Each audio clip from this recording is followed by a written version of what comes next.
Sa kaarawan ng anak ko, diretsong sinabi niya sa mukha ko, ang pinakamagandang regalo para sa akin ay kung mawala ka na sa buhay ko magpakailanman. Ngumiti ako, tahimik na umalis, at hinayaan siyang mag-celebrate. Isang oras lang ang lumipas, dumating na ang mga pulis, kinubkob ang buong bakuran, at inaresto ang anak ko. Hindi niyo mapapaniwalaan kung ano ang sumunod. Pero bago tayo magpatuloy, pakisubscribe naman po sa channel, at sabihin niyo sa comment kung saan kayo nanonood ngayon. Ang tsokolete na birthday keke ay nakabalanse sa kaliwa kong kamay habang kinakapa ko ang pinto sa likod. 28 kandila ang nakaabang sa drawer ng kusina. Pero una, gusto ko sanang sorpresahin si Benji ng homemade masterpiece ko. May nakabalot na regalo sa ilalim ng kanang braso ko. Isang lumang relo na matagal niyang hinangaan noon. Family heirloom mula sa lolo niya. Tumatawa ang mga tao sa loob ng glass door. Naririnig ko ang boses ni Benji na nakihalo sa masayang usapan. Amoy barbecue at beer ang buong April evening sa labas.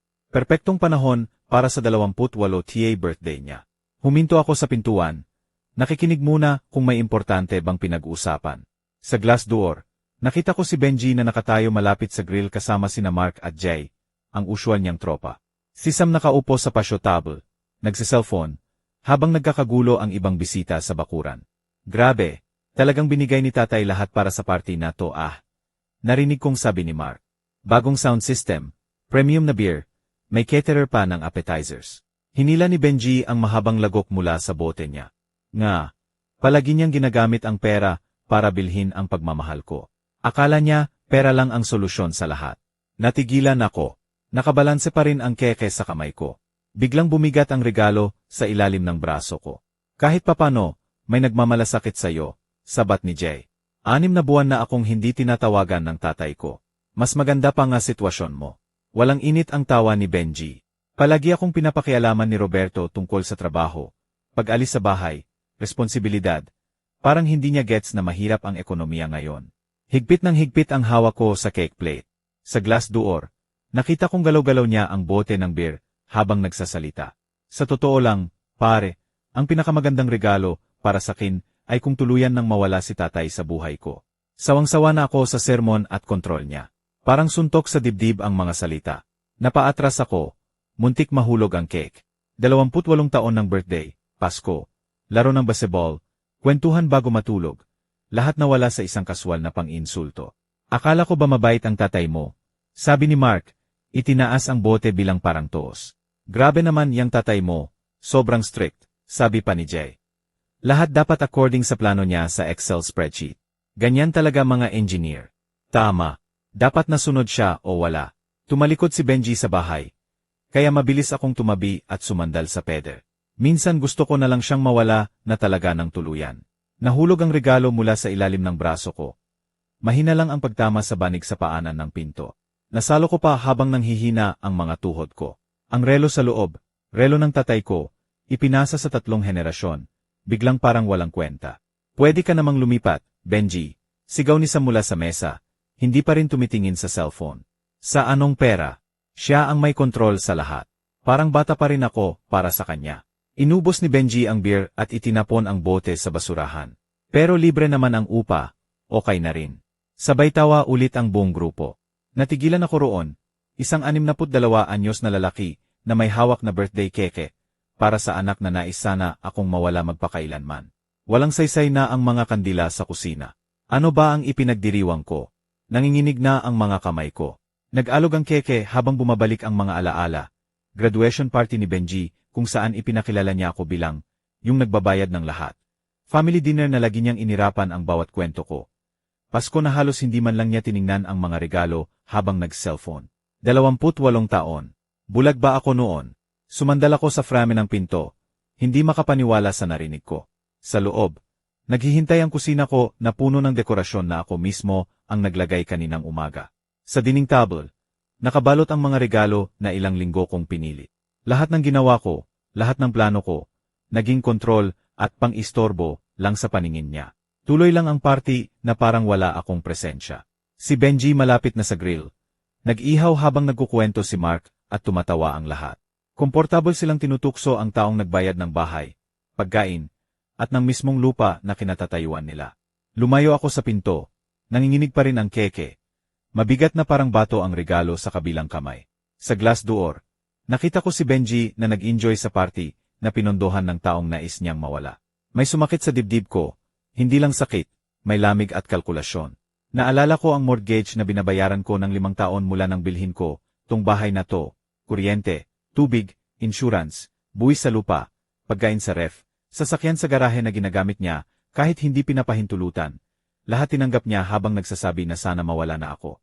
Bumalik ako sa kusina, iba na ang takbo ng isip ko.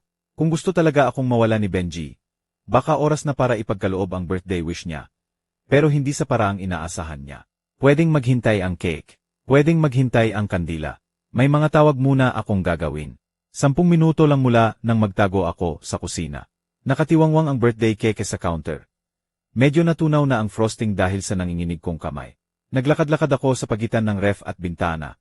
Pinapanood si Benji na nagsiselebrete, habang nilalamon ako ng sakit ng mga sinabi niya. Ngayon, bumalik ako sa sliding door na may kontroladong hakbang. Walang keke, walang regalo, walang pagkukunwari. Isang ama lang na humihingi ng sagot sa walang utang na loob na anak. Nandoon pa rin si Benji sa kinatatayuan niya kanina. Nakataas ang bote ng beer habang nakipagkwentuhan kina Mark at Jay. Umusok ang barbecue sa pagitan namin habang nilapitan ko sila. Ilang bisita ang napatingin. Siguro inaakalang dadaan lang ako para mangsermon tungkol sa lakas ng tunog o kalat. Benji. Tinaga ng boses ko ang tawa nila. Pwedeng mag-usap tayo ng pribado. Humarap siya na parang walang kasalanan sa buhay. Yung paehong ekspresyon noong nahuli ko siyang gumagamit ng credit card ko sa online shopping. O noong nagrereklamo ang kapitbahay dahil sa ingay ng party habang late shift ako. Tatay, kahit ano yang narinig mo, totoo yon. Diretsa niya. Hindi man lang binaba ang boses. Pinakikialaman mo ang buhay ko. At alam yan ng lahat dito. Gulat ako sa diretsong sagot. Walang hiya, walang paliwanag.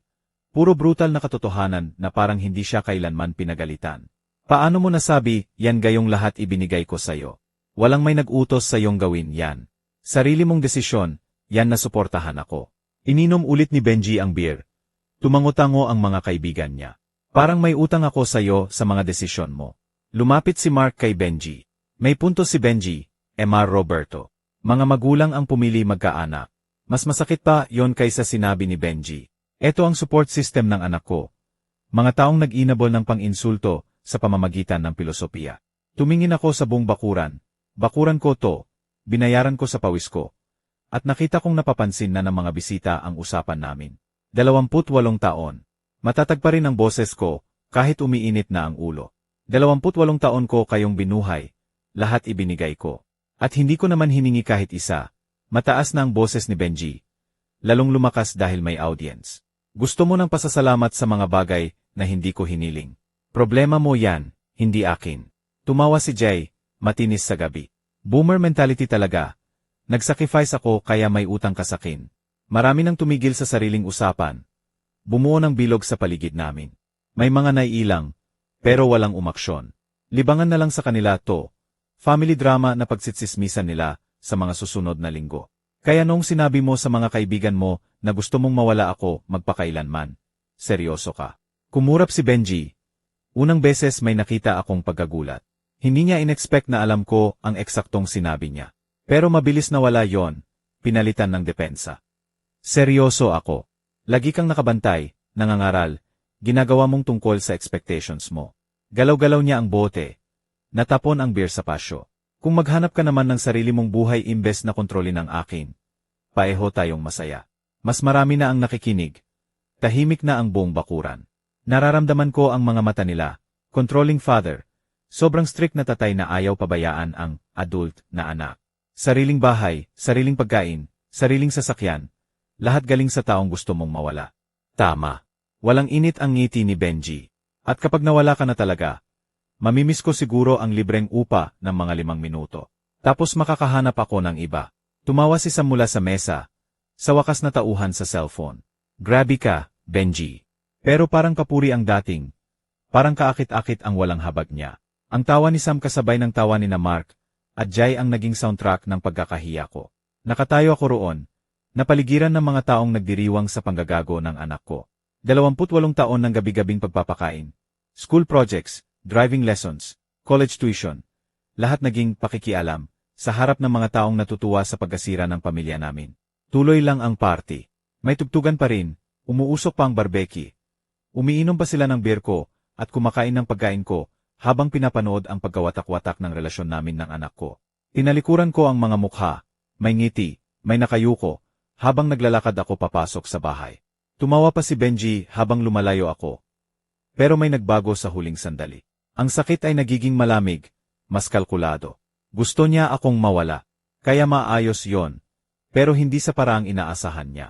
Umakyat ako sa second floor. Bumibigat ang bawat hakbang papalayo sa tawa na nag-echo pa rin sa buong bahay. Sumara ang pinto ng kwarto ko ng mahina. Sa wakas nahiwalay ako sa pagdiriwang ng sarili kong kahihiyan. Tumayo lang ako roon sandali, hinayaan ang katahimikan. Naririnig ko pa rin ang ingay ng party sa labas, mga usapan, lagok ng bote, boses ni Benji na may bagong biro laban sa akin.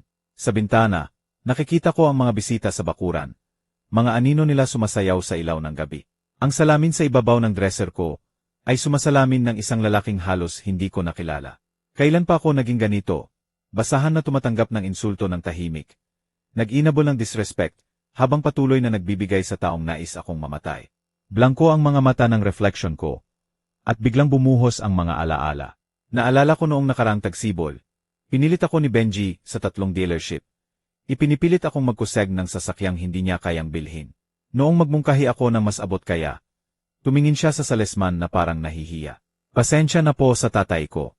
Hindi niya gets na mahalaga ang image sa trabaho ko. Nahiya ang salesman, pero tuloy pa rin ang pang-insulto ni Benji. Sa kanya kasi, pag may magandang sasakyan, mayabang na. Ganyan kapag kontento sa mediocrity buong buhay. Nakatayo ako roon, may checkbook sa kamay, nilalamon ng kahihiyan sa harap ng publiko, habang tinutulungan ko pa rin siyang makakuha ng sasakyan.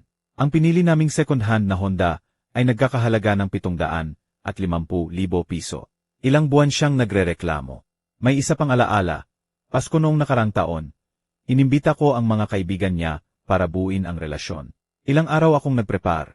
Gusto ko ipakita na hindi ako ang kontroladong halimaw na ikinukwento niya raw. Actually, Emma Roberto, strict daw kayo sa lahat, sabi ni Benji. Sabi ni Mark habang dessert, puno ng pang-insulto ang tono. Mahirap siguro palaging may nakabantay sa bawat galaw mo. Tumawa si Benji, itinaas ang wine glass. A to the max. Wala kayong alam. Akala ni Dad alam niya ang best para sa lahat. Nakaupo ako sa head ng sarili kong dining table. Nagsiserve ng wine na ako, ang nagbayad sa mga taong hayagang tinutukso ako, habang si Benji ang direktor ng buong palabas. Ang pinakamasakit, ngiti lang ako. Patuloy na magaling na host. Nag-inabol ng ugali na sumisira sa posibleng respeto sa pagitan namin. Pero iba na ngayong gabi. Ngayong gabi, sa wakas sinabi niya kung ano talaga ang nasa isip niya. At may permanenteng nagbago sa loob ko. Lumapit ako sa bintana at tiningnan ang bakuran. Naroon si Benji, masigla, may bagong beer. Marahil kinukwento ang panalo niya laban sa matanda. Nakapalibot sa kanya ang mga kaibigan niya na parang alagad. Nakikinig sa bawat salita ng performance niya. Lahat sila nakatira sa bahay ko. Kumakain ng pagkain ko, umiinom ng alak ko, nagdiriwang sa pagkatalo ko sa publiko. Ilang taon ko kayang pinunduhan ang sarili kong pagkakahiya. Nagsimulang gumising ang engineer sa isip ko. Parehong analytical process na ginamit ko sa mahihirap na problema sa loob ng 30 taon. Variables, constraints, desired outcomes. Gusto akong mawala ni Benji sa buhay niya. Gusto ko naman ng respeto, o kahit man lang katapusan ng pang-insulto. Ang dating approach, pasensya, generosity, pag-asa ng pasasalamat balang araw, kabiguan. Panahon na ng ibang paan. Humarap ulit ako sa salamin. Sa pagkakataong to, iba ang nakita ko. Hindi biktima, hindi basahan, kundi isang lalaking may resources, options, at talino para gamitin ang mga ito ng epektibo. 28 taon si Benji, at wala pang tunay na trabaho. Walang ipon, walang credit history. Walang practical skills maliban sa pagkonsumo ng ibinibigay ng iba.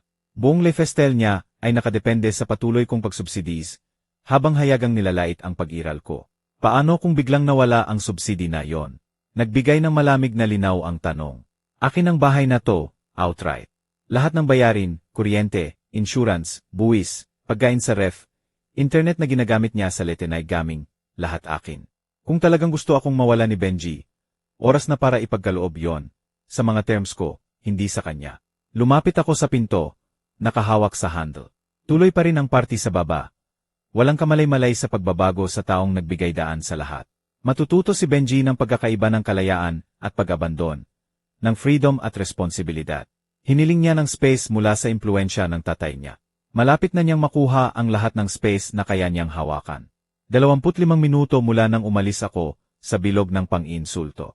Ngayon, bumaba ako ng hagdan ng may kontroladong hakbang. Bawat yapak ay nagdadala sa akin sa huling konfrontasyon na magbabago ng dynamics ng bahay na tumagpakailanman. Binuksan ko ang pinto sa likod, parehong scene. Tumutugtog ang portable speakers. Nagkumpulan ang mga bisita sa pasyo. Si Benji ang hari malapit sa grill. Pero may basikong nagbago, hindi sa party, kundi sa akin. Diretso akong tumawid sa bakuran papunta sa EJ table kung saan nakaset up ang sound system. Nagpapatuloy ang usapan sa paligid ko.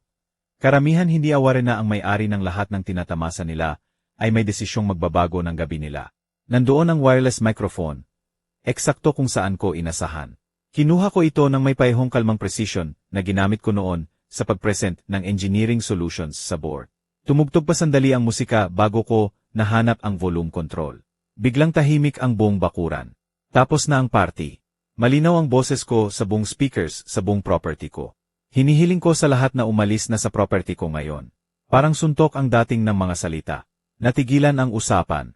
Natigil ang bote sa kalahating pag-inom. Kahit ang mga lasing ay naintindihan na may malaking nangyayari. Dumaan ang mukha ni Benji sa sunod-sunod na emosyon. Gulat, hiya. Tapos bumalik sa pamilyar na yabang na nagmarka ng relasyon namin sa loob ng maraming taon. Walang alis. Humarap siya sa crowd, hindi sa akin. Party ko to. Welcome kayong lahat na manatili kung gusto nyo. Agad lumapit si Mark sa tabi niya. Predictable ang suporta.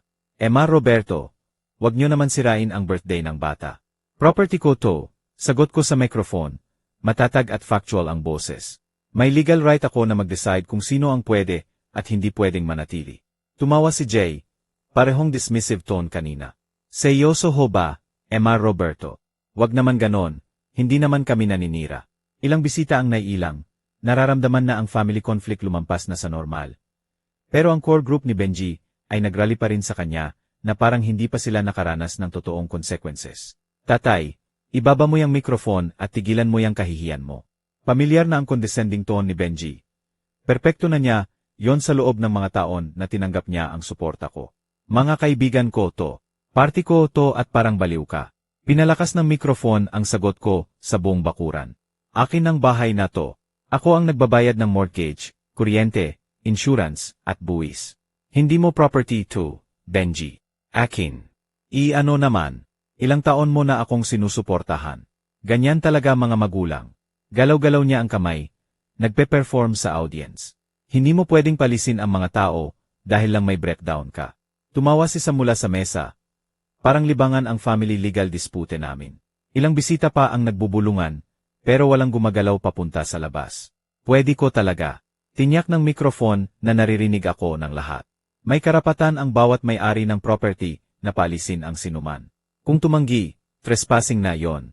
Parang tumagos ang kalmado kong certainty, kahit sa confidence ni Benji, na may halong alak. Tumingin siya sa mga kaibigan. Hinintay ang suporta nila na nagbigay lakas sa kanya kanina. Hindi ka seryoso, sabi ni Mark, pero kulang na ang dating. Hindi mo talaga tatawagan ang pulis sa birthday party ng sarili mong anak. Tingnan nyo. Inilagay ko ang mikrofon sa mesa at tumalikod papasok sa bahay. May 5 minuto kayo para umalis ng kusang loob. Pagkatapos, ang pulis na ang mag-aalis sa inyo bilang trespassers. Narinig ko pang tumaas ang boses ni Benji sa likod ko. Wala na ang kontroladong pang-insulto kanina. May halong panik na. Tatay, hindi mo to pwede gawin. Mga kaibigan ko to. Huminto ako sa pintuan at tiningnan silang muli. 30 taon akong nag-host ng kaibigan ni Benji. Bumili ng pagkain sa party niya. Naglinis pagkatapos, at tinanggap ang casual nilang disrespect sa sarili kong bakuran. Gusto mong mawala ako sa buhay mo, sabi ko. Malinaw pa ring naririnig kahit walang mic. Ganito yon. Kapag nawala ako, kasama ang bahay ko. Sumara ang pinto sa likod ko ng mahina. Pinutol ang sumunod na ingay. Sa bintana ng kusina, nakita ko ang mga bisita na unsure na tumitingin sa bahay. May mga gumagalaw na papunta sa side gate. Tumawag ako ng 911. 25 minuto pagkatapos ng tawag ko. Pulat bughaw na ilaw ang sumindi sa bakuran na parang lighthouse sa dilim. Nawala ang party. Atmosphere nang makita ang patrol car na pumasok sa driveway ko. Unang lumabas si Officer James Cruz. Agad nag-command ng atensyon ang uniform at badge niya. Sumunod si Officer Linda Reyes. Parehong may otoridad na dala ng batas. Sino ang tumawag ng pulis? Tanong ni Officer Cruz. Profesional ang neutrality na inexpect ko sa suburban police. Ako po. Lumapit ako mula sa back door. Property ko po to. At hiniling ko sa kanilang tapusin ang party at umalis. Tumanggi sila. Tumango si Cruz. Kunot ang noo habang tinitingnan ang crowd na biglang tahimik at seryoso. Tumigil ang tugtugan. Tanging nervous laughter at bulungan na lang ang naririnig. Mapatunayan po ba ninyong kayo ang may-ari?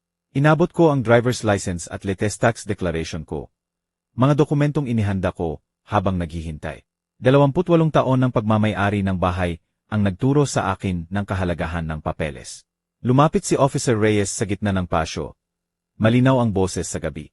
Lahat po ng narito ay kailangang umalis agad sa private property na to. Hiniling na ng may-ari na umalis kayo. Kung manatili pa, trespassing na po yon. Agad ang reaksyon. Mabilis na nagligpit ang mga nasa garden area. Malinaw na ayaw makisama sa pulis. Ang iba tumingin kay Benji. Hinintay ang guidance mula sa taong walang legal right. Hindi makatarungan to, sigaw ni Sam. May permiso kami. Si Benji ang nag-imbita. Ma'am, ang mga adult child na nakatira sa bahay ng magulang ay walang karapatang magbigay ng permiso laban sa gusto ng may-ari. Sagot ni Officer Reyes na may pasensyang para madalas niyang ginagawa to. Humarap si Benji. Bahagyang nawala ang dating confidence pero buo pa rin. Mga sir ma'am, sobra naman to. Birthday ko po at galit lang ang tatay ko. Sir, family dispute man o hindi nagbabago ang batas sa property. Sagot ni Officer Cruz. Kung may-ari ang tatay nyo at gusto niyang umalis ang mga bisita, kailangang sundin. Pinanood ko mula sa may pintuan habang lumiliit ang crowd. Kalahati na ang papunta sa side gate. Mga sensible na ayaw makipagsapalaran sa pulis dahil lang sa backyard party. Pero ang core group ni Benji ay matigas pa rin. Nakaflank sina Mark at Jai sa kanya na parang bodyguard. Si Sam malapit pa rin, hawak pa ang inumin, para magpapatuloy pa ang party, kahit may pulis na sa gitna ng pasyo. Gaano katagal po sila dapat umalis? Tanong ko kay Officer Cruz. Paihong kalmado ang tono. Binibigyan po namin ng reasonable time, sagot niya. Pero kung tumanggi pa rin pagkatapos ng opisyal na abiso, mas malaki na ang problema. Nasa hangin ang implication na parang usok mula sa inabandonang grill. Nagpakita ng unang pag-aalangan si Benji nang ma-realize kung ano ang ibig sabihin ng mas malaki. Tatay, hindi talaga pwede na ipaesto mo kami dahil lang sa party. Sabi niya pero kulang na ang dating. Hindi ko ipinaaesto ang sinuman. Totoong sagot ko. Gumagamit lang ako ng legal rights ko bilang may-ari ng property. Kasunod niyan ay nakadepende sa kung igagalang nila ang karapatang yon. Tiningnan ni Officer Reyes ang relo at sinuyod ang natitirang bisita. Kung gusto niyong umalis ng kusang loob, gawin niyo na ngayon. Kung sino pa ang narito paglipas ng 5 minuto, ituturing na trespassing. Naging daan yon sa isa pang alon ng pag-alis. Pati mga taga-suporta ni Benji ay gumalaw na papunta sa gate. Natalo ang loyalty sa takot sa legal consequences. Ang party na nagsimula sa 20 tao ay bumaba na sa mga 7 matigas ang ulo. Tumingin si Benji sa natitira niyang tropa. Sa wakas naramdaman ang bigat ng sitwasyon. Pero imbes na sumuko, mas pinatigas niya ang paa sa patio stones ko. Nakatira ako dito, sabi niya sa mga pulis. Bahay ko rin to. Nagdagal ang pasensya ni Officer Cruz. Lumapit siya kay Benji. Nakikita ang posas sa belt niya. Binata, lumalabag ka na sa batas. Last chance mo na para umalis ng kusang loob. Paihong yabang ang sagot ni Benji. Pero may bigat na ng legal consequences. Hindi ako aalis. Katawa-tawa to. Hindi niyo ako pwedeng arestuhin sa sarili kong bahay. Kaya po namin. Lumapit si Officer Reyes sa kaliwa. Professional at deliberate ang galaw. Hindi mo pag-aari ang property na to. At inutusan ka ng legal na may-ari na umalis. Parang malamig na tubig ang katotohanan kay Benji. Tumingin siya sa 2 pulis, sa akin sa back door, sa natitirang kaibigan na nanonood ng tahimik. Tatay, sabihin mo sa kanila na sobra to. Nakatira ako dito. Nakatira ka dito dahil pinahintulutan kita. Kalmado kong sagot. Pinahintulutan. Binabawi ko na. Malinaw na ang posas ni Officer Cruz. Humarap ka at ilagay ang mga kamay sa likod. Seryoso kayo ngayon. Bahagyang naputol ang boses ni Benji. Unang tunay na takot. Talaga niyong arestuhin ako. Humarap ka na. Nagtagal ang sandali. Pinanood ko ang mukha ng anak ko, disbelief, galit, at sa wakas ay desperadong panik, habang napapagtanto, natapos na ang 28 taon ng pagtakas sa consequences. Dahan-dahan siyang humarap, matigas sa galit. Ang tunog ng posas na sumara sa pulso niya, ay umalingaw-ngaw sa bakanteng pasyo, na parang pinto na sumara ng tuluyan. Benji Delgado, inaaresto ka sa criminal trespassing at failure to comply with lawful order. Sabi ni Officer Cruz, na parang ilang daang beses na niya tong ginawa. Napasinghap si Sam mula malapit sa grill. Hindi pwede ito mangyari. Emma Roberto, hindi mo pwedeng payagan na arestuhin ang sarili mong anak. Tiningnan ko siya nang may parehong kalmado. Hindi ko sila pinapayagan. Tinawag ko sila dahil ayaw ni Benji igalang ang karapatan ko sa sarili kong property. Habang inilalabas si Benji papunta sa side gate, humarap siya ulit sa akin. May bagong ekspresyon. Tunay na galit na may halong disbelief. Tatay, hindi kita mapapatawad nito. Akala mo panalo ka, pero nagkamali ka ng malaki. Ilang oras lang ang nakalipas, sasakit sa akin ang mga salita niya. Ngayon, pinatunayan lang nito na tama ang drastic action ko. Ang anak na makapagsasalita ng ganyang galit, habang inaaresto sa trespassing sa sariling bahay ng tatay, ay wala ng karapatan sa family loyalty. Tingnan natin, sagot ko. Binuksan ni Officer Cruz ang pintuan ng patrol car. Ginabayan ang ulo ni Benji papasok sa likod.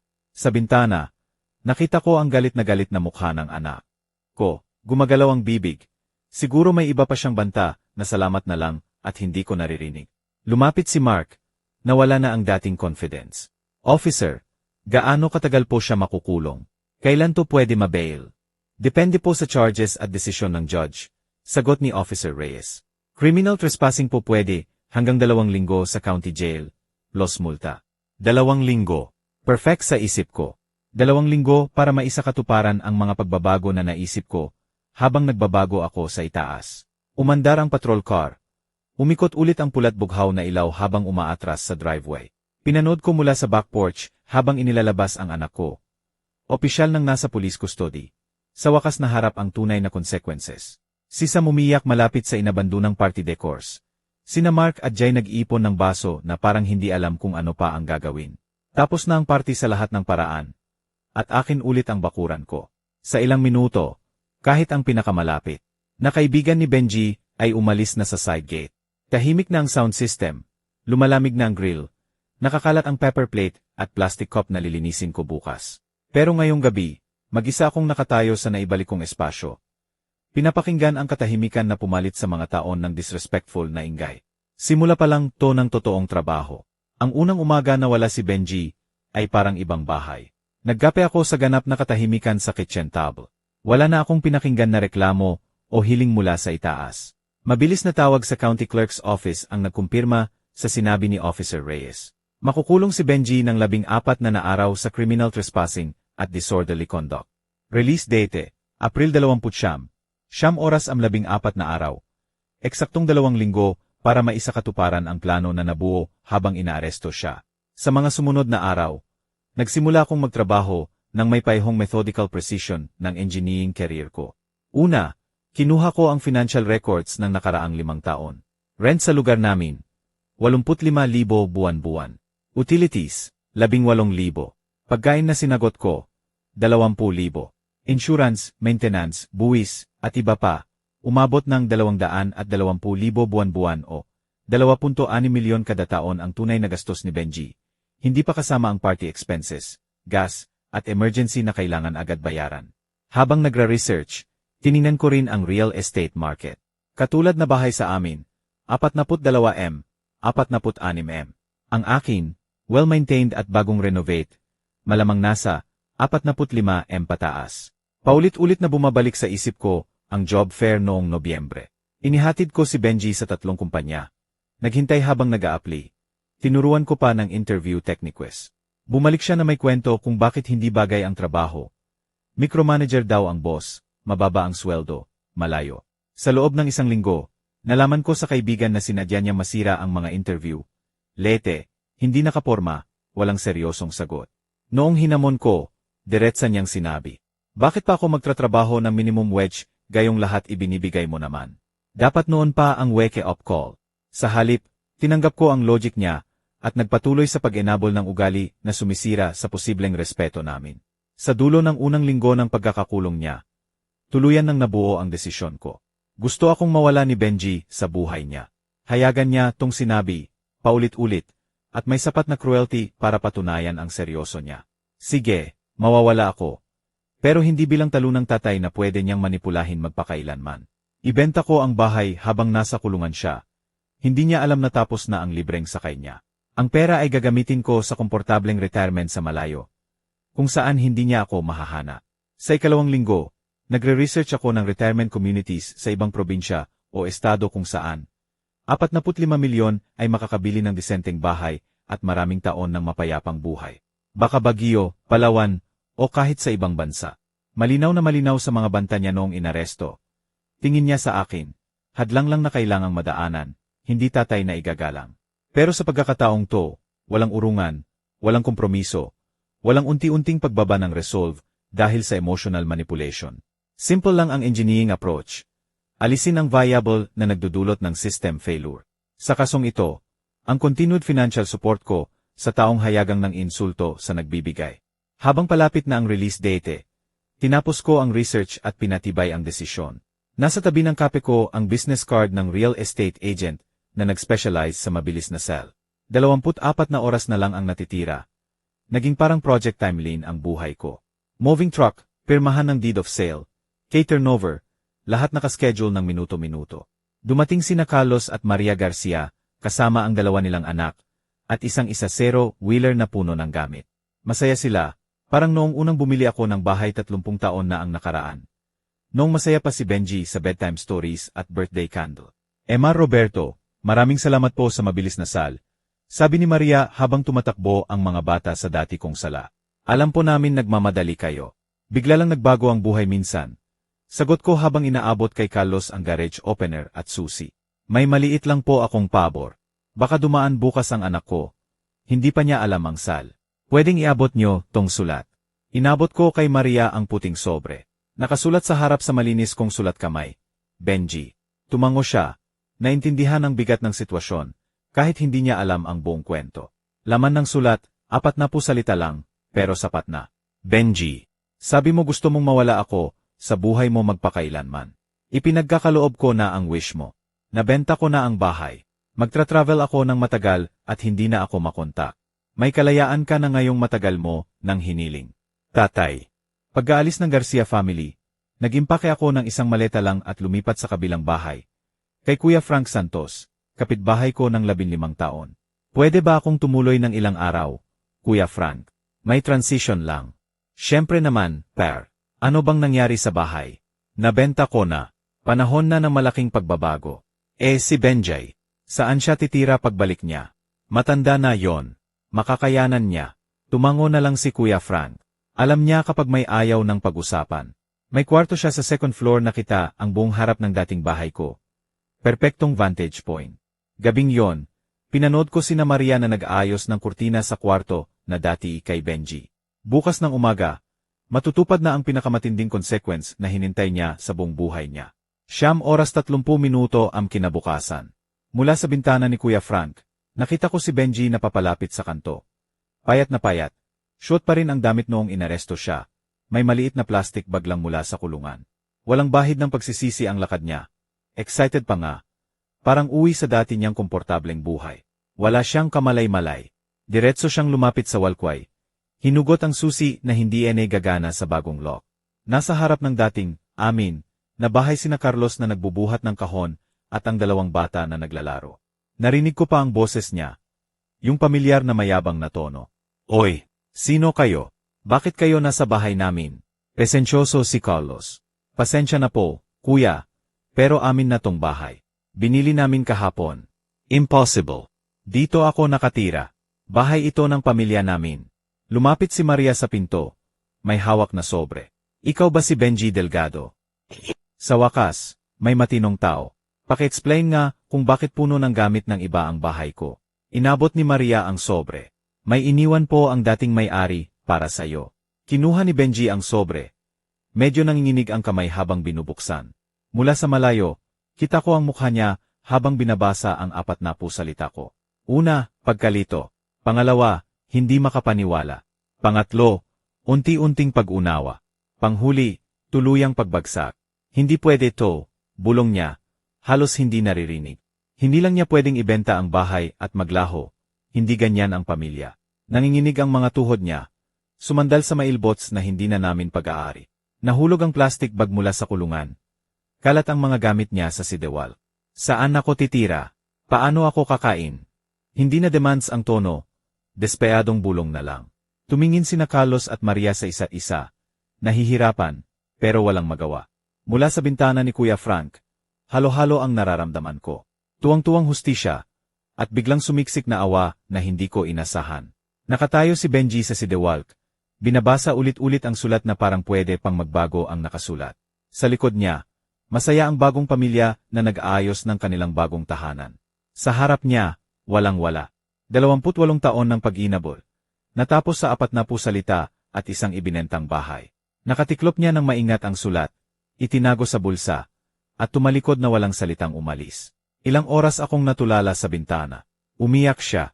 Hindi iyak ng pagmamanyobra na nakita ko noon sa mga tantrums niya.